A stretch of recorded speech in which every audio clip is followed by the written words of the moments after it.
ناظرین و سامعین، آج ہم سورہ بقرہ کی آیت نمبر 25 کا نصف اول پڑھیں گے۔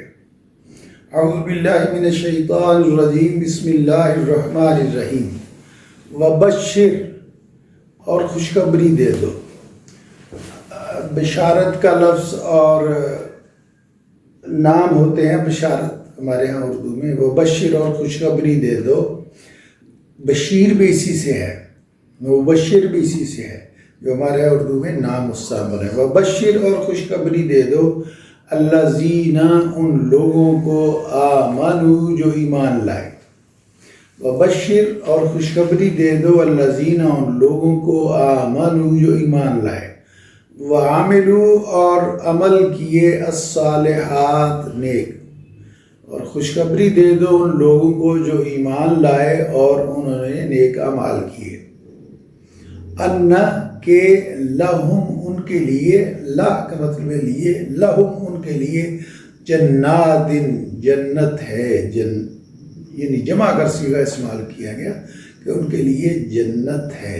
اچھا، جنت کے لفظی معنی عربی میں ہوتے ہیں باغ کے، اور جنات کا جو لفظی ترجمہ ہوا باغات، لیکن جنت ہماری ایک اصطلاح ہے، جنت اور جہنم، یعنی وہ جگہ جو مومنوں کے لیے جہاں ان کو رکھا جائے گا اور ہر طرح کی نعمتیں ان کو دی جائے گی، جو لوگ وہاں کامیاب ہوں گے، اس کو ہم کہتے ہیں جنت۔ لفظی میں نے اس جنت کے ہیں باغ، لہم جنات، یعنی ان کو ایسے باغات میں رکھا جائے گا، ایسی جنت میں رکھا جائے گا، تجری، بہتی ہے، من تحتہا، اس کے نیچے، یعنی اس باغ کے نیچے، الانہار، نہریں۔ اچھا، نہریں جو ہے نا، یہ عربی میں اس کا معنی اور ہے اور اردو میں اس کا معنی اور ہے۔ عربی میں نہر سے مراد ہے وہ بڑا پانی جو بہہ رہا ہو، جیسے دریا کو بھی عربی میں نہر ہی کہتے ہیں، نہر کو بھی، اور ندی کو، اور چشمے کو، ان سب کے لیے نہر کا لفظ استعمال ہو سکتا ہے۔ تو ہم اردو والے نہر صرف اس کو کہتے ہیں جو دریا سے نکالی گئی ہو، پانی کا ایک بڑا نالا یا ایک بڑی شاخ اس کی دریا کی، ہم اس کو نہر کہتے ہیں۔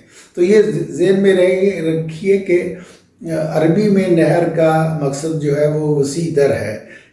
اس کو بعض اوقات میں چشمے کے لفظ سے بھی تعبیر کر دیتا ہوں، اس لیے کہ نہر کے بارے میں یہ تصور نہیں ہو سکتا کہ وہ باغ میں نہر ہوگی۔ مطلب یہ تھا کہ نہر سے پانی آ سکتا ہے، کھالا ہو سکتا ہے، پہاڑی علاقہ تو چشمے ہو سکتے ہیں۔ تو بہرحال اللہ تعالیٰ یہاں یہ فرما رہے ہیں کہ نبی کریم صلی اللہ علیہ وسلم کو کہ مومنوں کو یہ خوشخبری دے دو، وہ بشر، اور خوشخبری دے دو، الذین، ان لوگوں کو، آمنوا، جو ایمان لائے، وعملوا، اور انہوں نے عمل کیے، الصالحات، نیک۔ یعنی دو چیزیں ہیں جو ہر مسلمان کے لیے ضروری ہیں دنیا اور آخرت میں کامیابی کے لیے، وہ ہے ایمان اور عمل صالح۔